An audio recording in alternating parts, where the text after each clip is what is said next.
Lily Rogers began to give expression to her discomfort under the tension of this tragical, comical fooling. "I wish those soldiers would arrest that fellow," she murmured in the ear of her sister. "Our Glastonbury policeman would have arrested him before this, only the poor man be so deaf." "Those Taunton officers have no more gumption than a lot of cross cassowaries," replied Louis. But the wise and the sly put forward a different point of view, worthy of the daughter of a Med-Dip shepherd. "That's the devil in disguise," she explained. "He's telling all those Romans that if they don't crucify the good Lord quick, they won't be able to crucify him at all." "This isn't like what Master tells us to say in Creed," remarked Penny Pitches to Mr. Weatherwax. "When it says, 'suffered under Pontius Pilate,' if there had been a zany like this on Green Hill far away, Master'd have had spoken of it, wouldn't he have, in the 30 years I've looked after he?" "We're long gone," remarked the wise gardener. "Maybe Bible itself had forgotten how 'twere.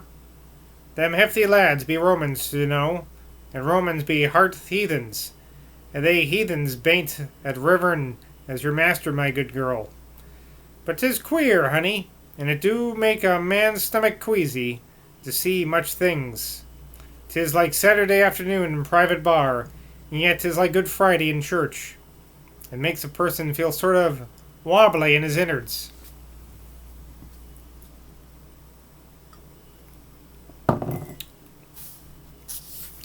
The opinion of the Marquis of P upon the spectacle he was regarding was little different from that of the old gardener and the old servant. "I can't stand much more of this chap, Momus," whispered his lordship to Lady Rachel. "I want to give the little brute a good caning and kick him out. What on earth possessed Gerd to allow such a hodgepodge as this?" "It's my young Scaramouch nephew, John, Lord P," said Miss Elizabeth Crowe with an indulgent smile, "who is responsible for all this. Rachel knows more about it than I do, but it's the new idea, I believe, isn't it, Rachel, to bring in, what do you call it, a sort of classical chorus, only satirical, of course, instead of serious." "I don't know quite what I feel, Miss Crowe," whispered Rachel nervously. "I hope it was your nephew, but I'm afraid there are others." In her heart, for she was torn between her romantic idealism of Ned Atling and her dislike of his new methods, she heartily wished that Paul Caporelli had been left in Paris. "Isn't that young man who's jumping about and playing the giddy goat, Toosey?" Mrs. Leggs was now remarking to her aged henchman. "The same one that made fun of poor King Mark just now when he was following his lawful wife. And at Lancelot too, missus. I cocked some fine snooks at Lancelot when I seen him try and cuddle up against Queen Guinevere, sweet thanks." I guess as good as mine, what he said there.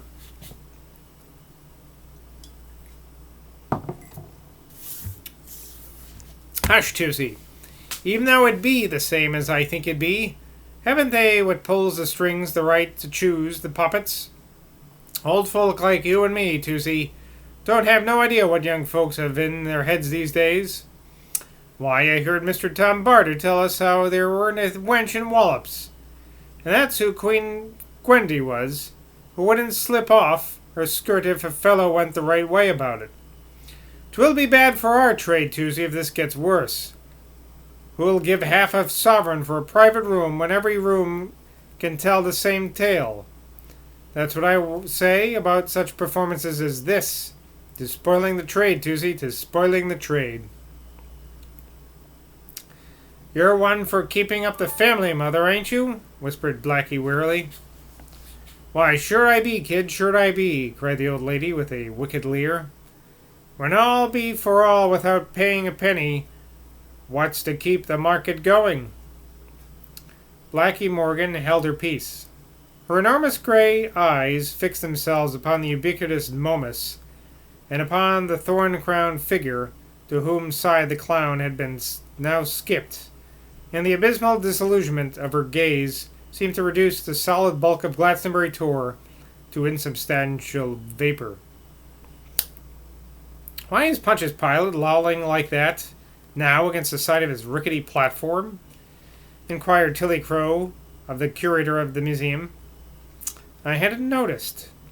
There's so much going on at the same time. I was watching the funny soldier wagging his head at Christ. But yes, Pilate is lolling, as you say. Oh, I see what he's doing, Mrs. Crow. He's reading. That's a roll of parchment he's got in his hands, eh? What's that?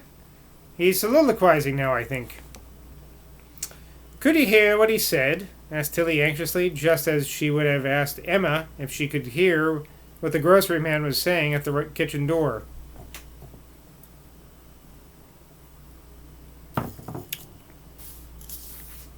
Something about Epicurus, replied the curator in a complacent voice, keeping a shrewd eye upon the libretto in his hand. That role he's reading is the Logoi of Epicurus, Mrs. Crow. Tilly was silent. She made a mental note that she would inquire of Emma later on what sort of mariner Epicurus was. That his logbook must needs be dragged in at the trial of Jesus. A beautiful Greek slave now appeared upon the scene, carrying a silver ewer full of water. There it is, cried Motherleg. There's Miss Kitty's punch bowl. Now I know what Mr. Crow borrowed it for. Don't ye drop it now, you long-haired baggage. Don't ye get thinking so much about your bare legs that you go and drop me silver bowl.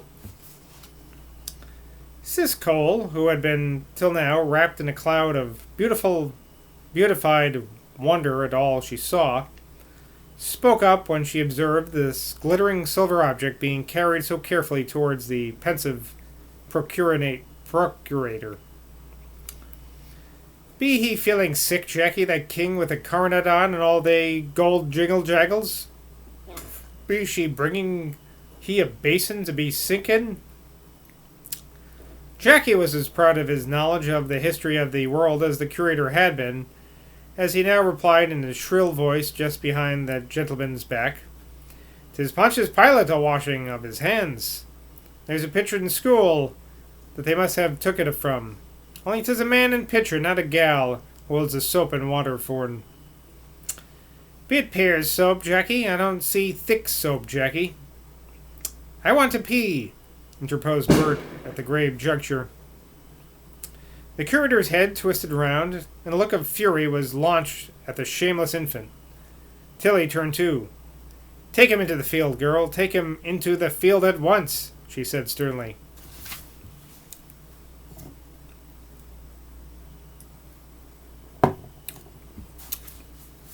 Sis looked helplessly around. There was a deep hush over the whole vast audience while the procurator of Judea dipped his fingers into Motherleg's silver bowl. "You've gone on and done it," murmured Sis after an awkward pause. But she was too honest a little girl to scold the child when her heart, she thanked all the powers that was no longer incumbent upon her to obey this great lady who sat so close to them. The curator ostentatiously lit a Egyptian cigarette. "They oughtn't bring children to a thing that lasts so long," remarked Tilly. "They can't contain themselves like older people." And the good lady gave Sis, behind the curator's indignant look, back a reassuring feminine nod. This nod, the symbol of the secret Freemasonry of fastidious realism that binds all women together, comforted Sis amazingly. Bert continued his rapturous envisaging of the invisible world. The stiff back and protuberant skull of the learned man in front of him was as much a portion of the great general pageant as was the dragging of our Savior. Bratling and the Dubliners had altered the details of chronology without the least scruple, before Caiaphas, the high priest. The laws of perspective, as well as the facts of chronology, have been interfered with by these daring stage directors until the Passion Play on the terrace of Gwynep Nudd's Hill looked as if it had been designed from various primitive pictures and from pieces of very old tapestry. It need hardly be said that there was reached through Mr. Wallop's round little pig eyes no dissimilar vision of ecstasy. All that there was in sight was wonderfully comforting and thrilling to him. The persons in front of him, the deep blue in the sky, the green grass, a tiny little red spider that was now crawling across his own plump hand, were of equal interest to him with Peter denying his master. For, as in certain primitive pictures, where a great number of memorable scenes are enacted close together, these scenes in the pageant followed each other in such quick succession, in such close proximity, that they produced, or almost produced, a pictorial unity.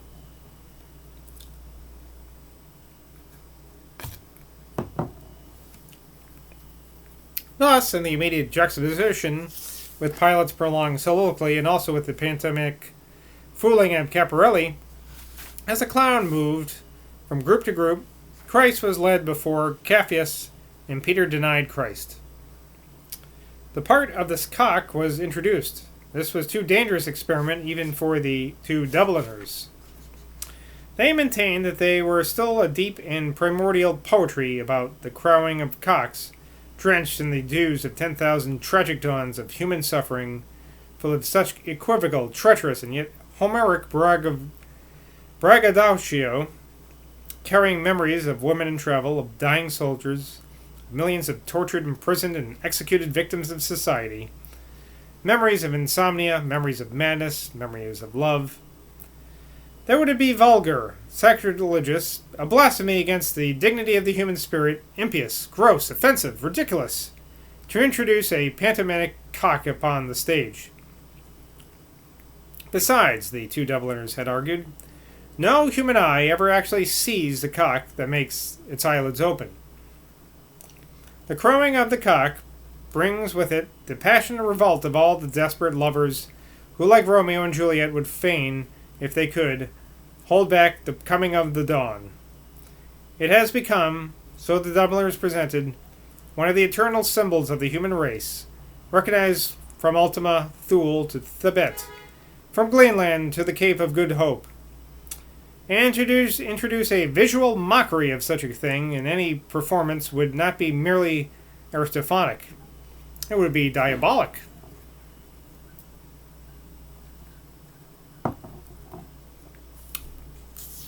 But the young poet from Middlezoy countered these arguments by saying that it was the betrayal of the Christ by Peter that was the outrage upon the primordial mystery of the cock's crow, and that by representing the cock in visual form, this betrayal was pilloried as it deserved, and that so, and only so, was its full tragical sordidness, baseness, weakness, cowardness, emphasized and felt, as it was meant it should be. Grandmother Cole it was who, sitting next to Mrs. Robinson, had a sagacious word to say upon this matter. When she saw, appearing suddenly as if out of the side of the hill, perched upon the steps of Pilate's wooden rostrum, an admirably designed and powerfully conventionalized cock, the old vestment cleaner remarked to the ex-servant of the bishop's palace, "Thick red coon bird be come to put all chicken-hearted men to shame. Me old man used allus to say to I when I did hear the noisy bird, ye women folk be all broody hens. It takes a man bird to call upon the bleeding sun. But I did tell ye 'twere all a vaunted vanity, for though cock might crow ever so, the sun only rose when it chose to rise of its own self." Well, I'm going to stop now. I'll continue next time with the pageant in Glastonbury. I'll see you then. Cheers.